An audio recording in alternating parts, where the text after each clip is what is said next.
Boa noite a todos. Eu queria agradecer o convite e a disponibilidade de vocês para estarem comigo aqui na sexta-feira à noite, falando de medicina, oftalmologia, retinopatia diabética. É um prazer estar aqui com vocês. Então, eu fiz uma revisãozinha, tentei ser breve, tentei ser clara também, para dar uma explanação geral para vocês. Diabetes é uma doença extremamente importante. Os dados da OMS dizem que tem mais de 150 milhões de diabéticos no mundo e esse número tende a dobrar em torno de 2025. Esse dado é um pouco antigo, mas 2025 está chegando. Então, a gente vê a prevalência dessa doença no mundo. E é a causa mais frequente de cegueira nos países industrializados entre as populações ativas, em torno de 30% das causas. Acomete 1 a 3% da população mundial. 85% dos casos acontecem em pessoas com mais de 40 anos de idade e 5% nas pessoas antes dos 20 anos de idade, que são os mais jovens. A retinopatia diabética é a principal complicação do diabetes, é uma doença multifatorial, tem a ver com hábito de vida, tem a ver com genética, tem a ver com muita coisa. Acontece em quase todos os pacientes com diabetes tipo 1 e em mais de 60% dos pacientes com diabetes tipo 2. Quanto à fisiopatologia, o processo de hiperglicemia crônica vai gerar hipóxia e dano capilar. O que é que vai acontecer? Vai acontecer um espessamento da membrana basal capilar, alteração do endotélio, perda dos pericitos, vai causar uma fragilidade na parede capilar, formando os microaneurismas, e pode causar também a perda da barreira hematorretiniana, que causa o edema na retina, seja na mácula, no centro da visão, seja na periferia da retina, seja em todo o polo posterior. Então, tem um aumento da permeabilidade capilar. Pode também acontecer, o que é que acontece? Acontece o estresse oxidativo, acontece oclusão capilar, acontecem alterações hematológicas, acontece alteração na expressão gênica de proteínas, aumento de citocinas inflamatórias. Então, são inúmeras vias para esse dano, mas, no final das contas, existe um dano comum, que é o dano capilar, as alterações hematológicas e as oclusões capilares. Ou seja, é um processo de vasoconstrição também. Quanto aos fatores de risco da retinopatia diabética, vocês estão ouvindo direitinho, me vendo direitinho? Sim, professora, perfeito. Tá. Então, o principal fator de risco é o tempo de evolução da doença, é o tempo que o paciente tem aquela doença, tanto na prevalência de retinopatia diabética, quanto com relação à gravidade de retinopatia diabética. O segundo é o controle metabólico, ou seja, a hiperglicemia. É o segundo fator envolvido no acontecimento da retinopatia diabética. O tipo e o tratamento também. Os pacientes com diabetes tipo 1 têm mais retinopatia diabética do que os pacientes com diabetes tipo 2. Pacientes que precisam usar insulina também têm mais retinopatia diabética do que os pacientes que não precisam usar insulina. Então, são fatores de risco. Com relação à genética, é difícil falar de genética numa doença multifatorial, mas existem estudos com genes do tipo HLA, que mostram que a prevalência de determinados genes, pacientes com o mesmo tempo, progridem mais do que pacientes com o mesmo tempo e que não têm esse gene. Então, existem inúmeros estudos aliando a genética também. Pacientes hipertensos que não controlam a doença também têm uma evolução mais grave da retinopatia, dislipidemia, tanto em relação ao colesterol, quanto em relação ao triglicérides. O colesterol aumenta os depósitos lipídicos na retina e triglicérides também, além de causar quadros mais graves de retinopatia diabética. Tabagismo também tem associação com a evolução pior. Gestação, por causa das alterações hormonais, do pior controle metabólico, as alterações hemodinâmicas que acontecem na gestação, também faz com que a retinopatia diabética evolua de forma mais acelerada. Nefropatia. A proteinúria, o paciente ter proteinúria não indica nem assim a questão de ter, não é um fator de risco para retinopatia diabética, ele é um indicador de gravidade mesmo. Tem os fatores oculares, que existem alguns fatores protetores, como em olhos míopes, vê-se menos retinopatia diabética. Anemia é um fator de risco, enfim, são muitos. O paciente com diabetes, ele tem que estar com tudo controlado, as taxas, colesterol, triglicéridos, tem que parar de fumar, controlar a pressão, tudo é uma bola de neve, então tudo tem que estar bem controlado. Aqui eu ilustrei um fundo de olho normal para vocês, aqui a gente tem o olho esquerdo, aqui mais ou menos no centro da foto tem o nervo óptico e a escavação dele, as artérias um pouco mais clarinhas e mais finas e as veias mais vivas, aquela relação artério-venosa 2:3. Aqui, entre essas arcadas temporais, do lado que vocês podem ver na imagem, do lado direito do nervo. É a área macular, fica entre as arcadas vasculares temporais. E no centro dessa área, mais ou menos na linha do nervo, vocês conseguem ver a mácula, o centro da visão, que é a fóvea, certo? Só para dar uma ilustrada no olho normal, para vocês entenderem um pouco. E o diagnóstico da retinopatia diabética é feito através do exame de fundoscopia. Esse exame pode ser realizado com o oftalmoscópio binocular indireto, que é aquele capacete que a gente usa e usa uma lente de 20 para avaliar o fundo de olho do paciente, é feito com pupila dilatada, ou então na lâmpada de fenda com a lente de 78 ou de 90. O primeiro sinal visível da retinopatia diabética são os microaneurismas. Outro sinal precoce é a dilatação venosa, que às vezes não é nem muito visível, mas depois os vasos podem se tornar engurgitados e tortuosos. A gente pode visualizar também hemorragias intrarretinianas, tanto profundas como superficiais.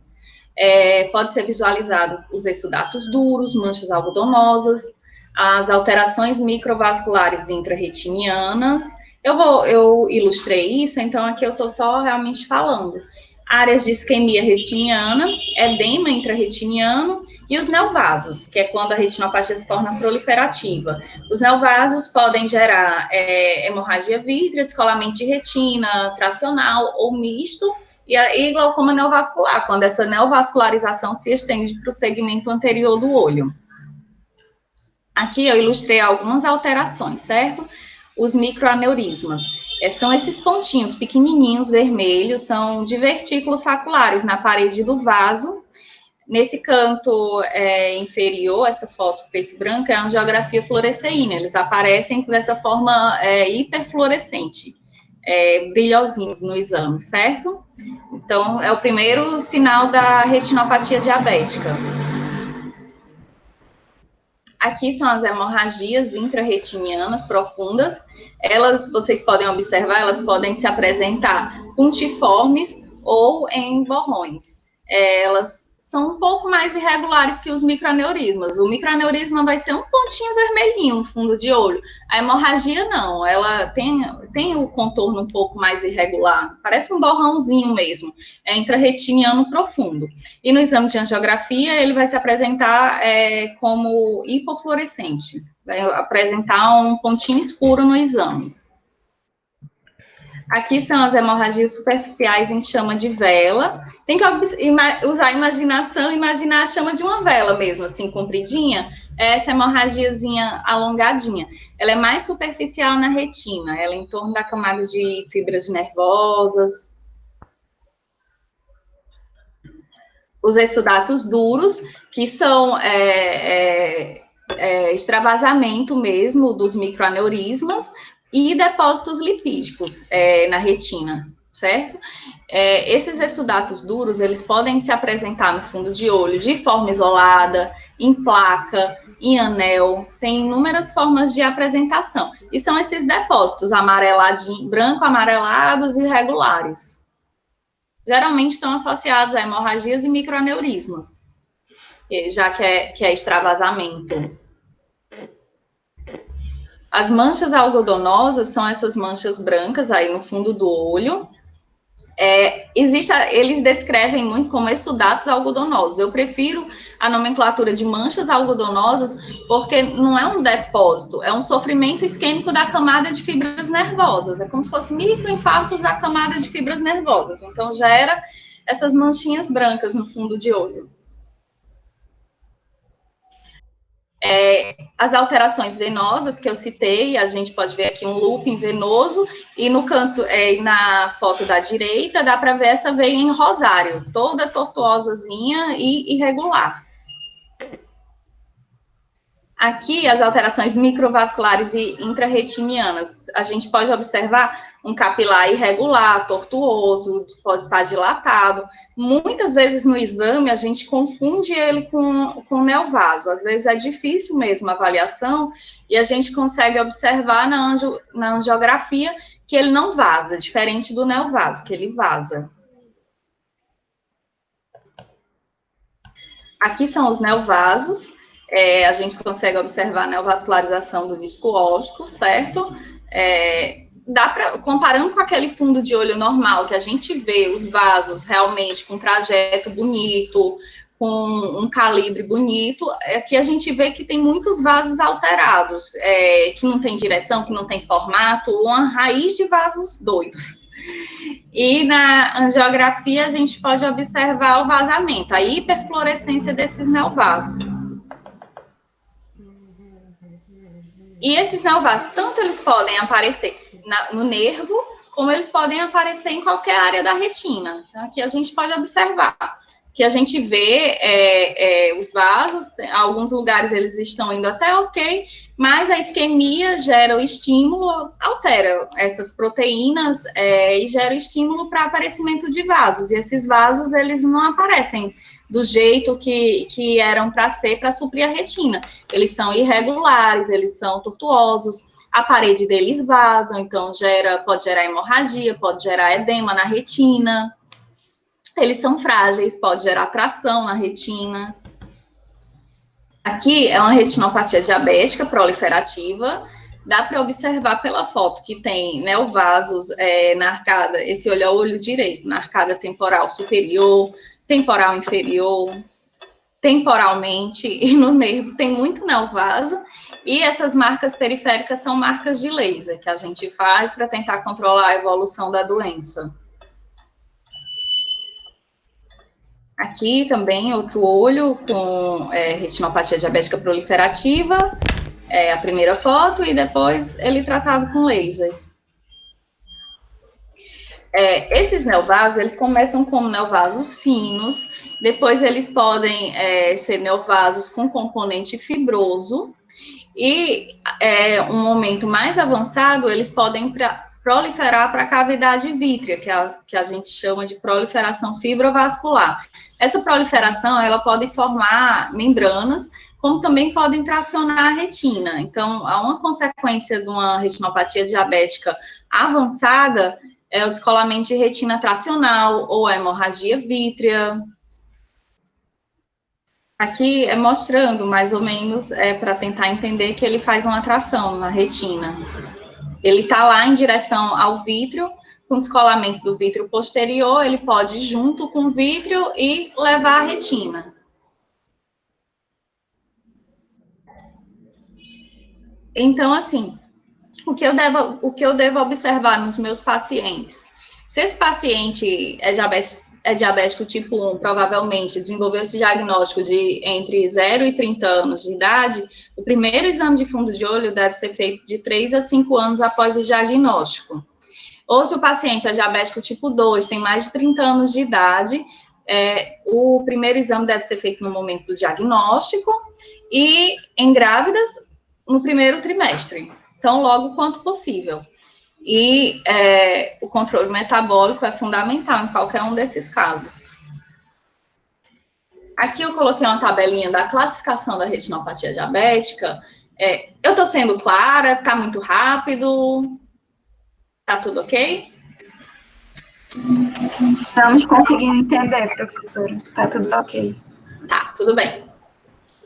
Quanto à classificação, pode ser ausente a retinopatia diabética, ela pode ser leve. Nos casos leves, a gente vai ver microaneurismas ou hemorragias retinianas, tudo leve e não vai estar presente em todos os quadrantes da retina. Na moderada, ela vai ter mais achados que a leve, porém ela não vai se enquadrar numa severa. Na severa, a gente usa a regra 4-2-1.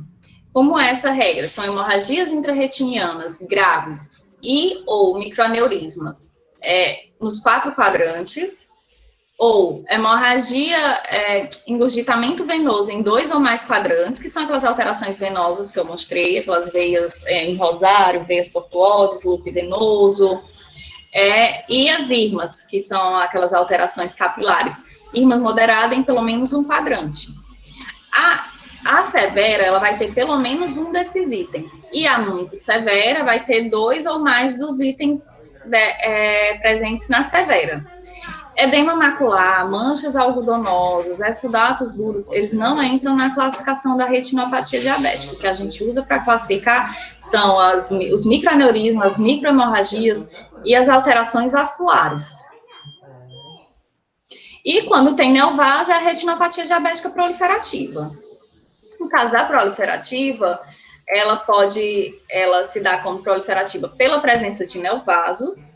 E existe a proliferativa com fatores de alto risco, que é quando tem neovaso no nervo, ou neovaso em qualquer área da retina, maior do que meia área de disco, com hemorragia vítrea ou hemorragia pré-retiniana. E a avançada é quando já tem uma hemorragia vítrea extensa, pode ter um descolamento de retina tracional envolvendo a mácula, ou complicações de retinopatia diabética. Ptisis bulbi, o globo se tornou atrófico, o olho está realmente atrofiando, murchando, ele teve alguma complicação muito grave, provavelmente um descolamento de retina tracional, uma coisa antiga, que causou um sofrimento muito grande, e o olhinho começou a atrofiar. E quando o meu paciente deve ser examinado? É uma coisa que a gente tem que prestar muita atenção, porque a gente, mesmo como médico, a gente escuta do paciente, não, tá tudo bem, tô enxergando tudo. E a gente vai deixando, vai levando, entendeu? E é uma coisa que é para ser rigorosa, porque muitas vezes a retinopatia diabética tá lá, é proliferativa, porque não acometeu a mácula, o centro da visão, o paciente está lá enxergando 100%, achando que está tudo bem, e a gente já está com dano muito grave. Então, isso é uma coisa que a gente não pode deixar passar batido no dia a dia médico. Então, o paciente, quando tem diabetes e não tem nenhuma alteração, ou tem uma retinopatia diabética não proliferativa muito leve, deve ser seguida anualmente. De leve para moderada, se não tem edema macular, de 6 a 12 meses, a gente avalia caso a caso. Leve a moderada com edema macular, 2 a 4 meses. Casos graves, 2 a 4 meses. Muito grave também é 2 a 4 meses, mas o tratamento já deve ser considerado. Se a gente tem um paciente que a gente sabe que não controla a doença, que não vai controlar, que não tem acesso à medicação sempre, que não tem acesso a médico, que você não sabe quando ele vai voltar para você, que você disse que ele volta com 2 a 4 meses e ele vai voltar daqui a 1 ano, então você deve fortemente considerar o tratamento desse paciente. Na retinopatia proliferativa tem que tratar, edema macular também é importante tratar, e a gravidez, o segmento é a cada trimestre. A retinopatia diabética proliferativa, o tratamento é com fotocoagulação a laser, certo? É quando tem a presença de neovasos, hemorragia vítrea. Quando o paciente faz uma hemorragia vítrea, a retina estando colada, se a gente conseguir ver alguma coisa, a gente já começa o laser. Se a gente não consegue ver nada, a gente pede um ultrassom do paciente para ver se a retina está colada. Tá, estando tudo ok, a gente aguarda um tempo. Pede que o paciente controle muito bem, diabetes, a pressão, as taxas, veja como é que está a função renal, vê essa parte toda, e aguarda um pouco, para à medida que esse sangue ir reabsorvendo, a gente conseguindo fazer o laser. Já nos casos de proliferativa avançada, com proliferação vitreoretiniana, com descolamento de retina tracional, hemorragia vítrea muito densa, a gente tende para a indicação cirúrgica, que é a vitrectomia via pás plana. Eu escrevi um pouquinho sobre edema macular diabético também, só para vocês entenderem um pouquinho, porque a gente falou da retinopatia, falou do segmento com edema, e eu realmente não mostrei, então, só para falar um pouquinho. É a principal causa de baixa de acuidade visual no paciente diabético, porque é um edema que acomete o centro da visão do paciente, a mácula. Como é que a gente vai ver? A gente vai ver um espessamento retiniano macular com exsudação. Pode ocorrer em qualquer estágio da retinopatia diabética, como eu falei, a presença de edema macular, ele não define estágio da retinopatia diabética. Ocorre em 10% dos diabéticos, mais comum em diabéticos de longa data, eu já falei que é a principal causa de baixa de visão neles, e raramente é visto antes dos 9 anos de doença no diabético tipo 1, e pode ser visto precocemente nos diabéticos tipo 2. Não porque diabetes tipo 2 é mais grave do que tipo 1, não é isso, mas às vezes o paciente diabético tipo 2 tem o diagnóstico do diabetes por causa que a visão baixou. É uma doença que vai se arrastando e muitas vezes é muito comum o paciente não fazer esse tipo de exame todo ano e nem sabia que era diabético. Aí baixou a visão, procurou o médico, a gente viu, suspeitou e foi feito o diagnóstico. Então, é uma alteração que pode acontecer precocemente, não porque tem pouco tempo de doença, mas e sim pouco tempo de diagnóstico. Quanto aos fatores de risco, a duração da doença, certo? A gravidade da retinopatia, quanto mais grave a retinopatia, maior o risco do paciente acontecer o edema macular. É mais comum em quem usa insulina, é mais comum nos hipertensos descontrolados e nos pacientes com insuficiência renal. Então, quanto maior o tempo de diabetes, mais difícil o controle e mais complicações, maior o risco desse paciente de desenvolver um edema macular diabético.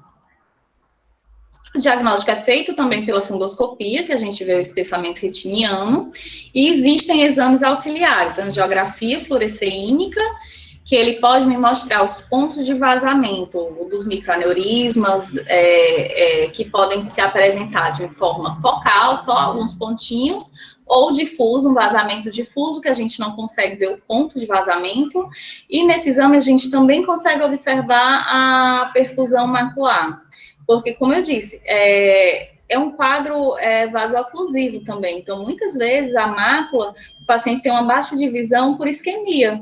A isquemia pode gerar um edema, mas essa baixa de visão é por falta de perfusão mesmo. Outro exame que a gente usa muito é a tomografia de coerência óptica, que nele a gente consegue estudar as camadas da retina. É uma forma objetiva e que a gente consegue observar esse edema de forma qualitativa e quantitativa, que a gente consegue medir, inclusive, a espessura da retina. Para edema focal, a correspondência com a angiografia é menor do que para o edema difuso.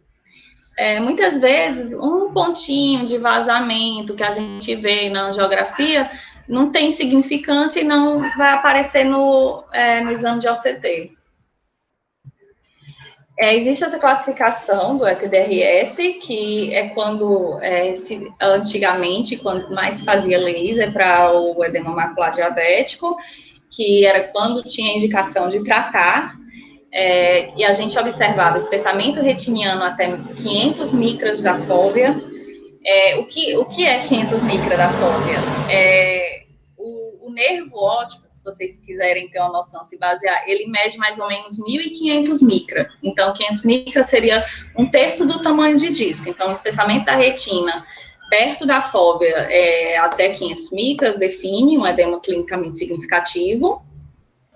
O espessamento retiniano a mais de 500 micras, mas com exudatos duros em até 500 micras, e um espessamento grande, de 1.500 micras, que é o tamanho do nervo, ou mais, em qualquer parte de localização na mácula, mas que fiquem até 1.500 micras da fóvea.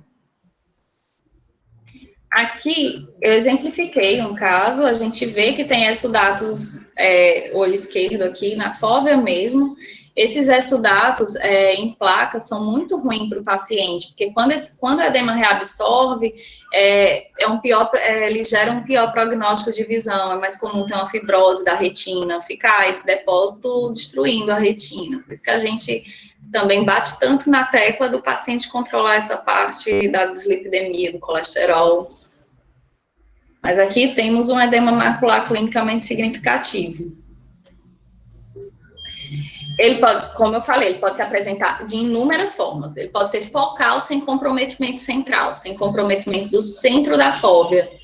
Geralmente, nesses casos, não altera a visão, a gente não faz nada, pede para o paciente controlar a doença, tende a regredir sem nenhum tratamento, e a gente só vai seguir mesmo, acompanhar com o exame e acompanhar com a acuidade visual. Geralmente, se o paciente controlar isso, regride, não tem indicação de mexer. Pode ser focal, com comprometimento central, são mais graves porque afetam o centro. A visão vai ser variável. A gente pode tentar fazer o laser ou pode tentar fazer as injeções de anti-angiogênico, que são as injeções de anti-VEGF. Quando acomete o centro mesmo da visão, hoje a gente costuma fazer mais as injeções. A gente vai acompanhar com OCT. Caso tenha sido feito laser, o tratamento, a gente costuma acompanhar de 3 em 3 meses para ver se houve regressão ou se vai precisar de retratamento. Pode ser focal, com comprometimento central e degeneração cistoide, pior prognóstico. O melhor tratamento para esse paciente vai ser as injeções de anti-angiogênico. E o difuso, que acomete todo o polo posterior, geralmente, se a gente fizer o OCT, vai ter a degeneração cistoide, tem alterações importantes na retina, e o tratamento é com anti-angiogênico.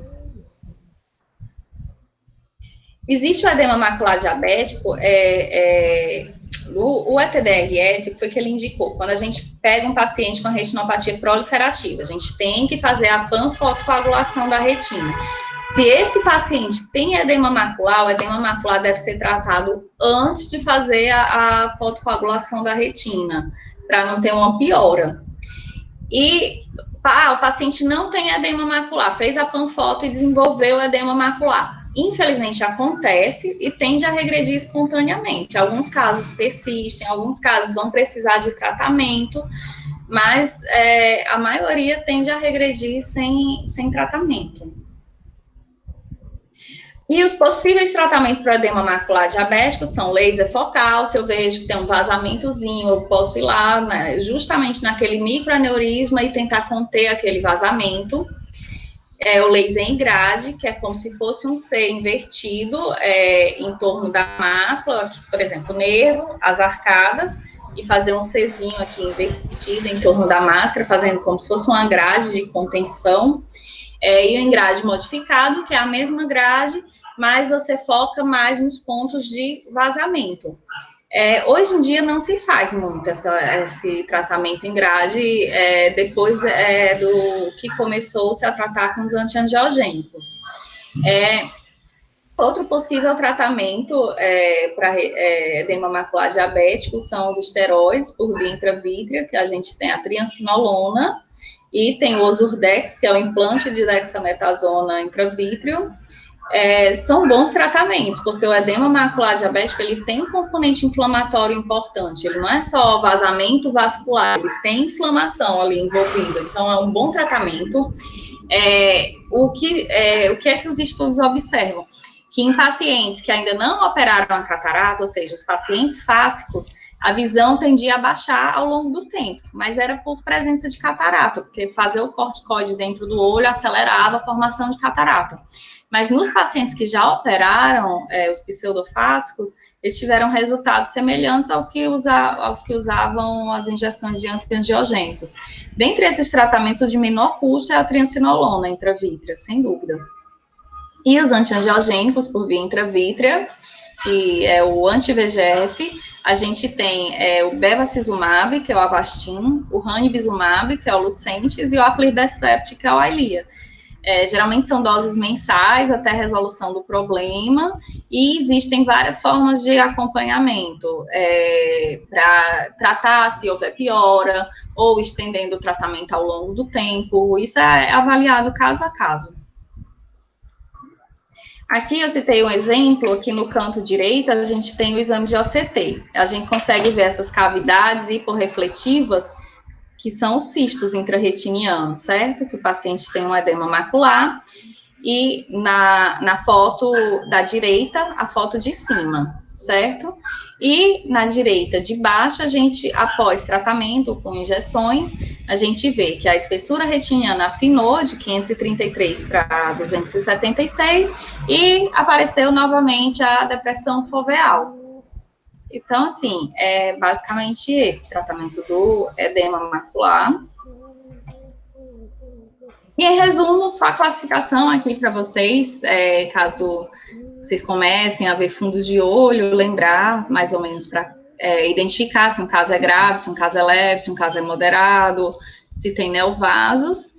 E eu acho que a mensagem é examinar sempre esses pacientes, cobrar, já fez o fundo de olho, vá fazer um mapeamento de retina, vá ao oftalmologista, cobrar a presença desses exames, porque é muito triste o paciente acompanhar muito tempo uma doença, a gente achar que tá tudo bem, de repente evoluir com hemorragia vítrea, difícil de tratar, geralmente é um problema que quando um olho está grave, o outro provavelmente vai estar grave também. Então, o ideal é acompanhar esses pacientes direitinho. E era essa a mensagem que eu tinha para vocês. Eu deixei meu e-mail, se vocês, qualquer coisa, quiserem entrar em contato, eu também estou à disposição.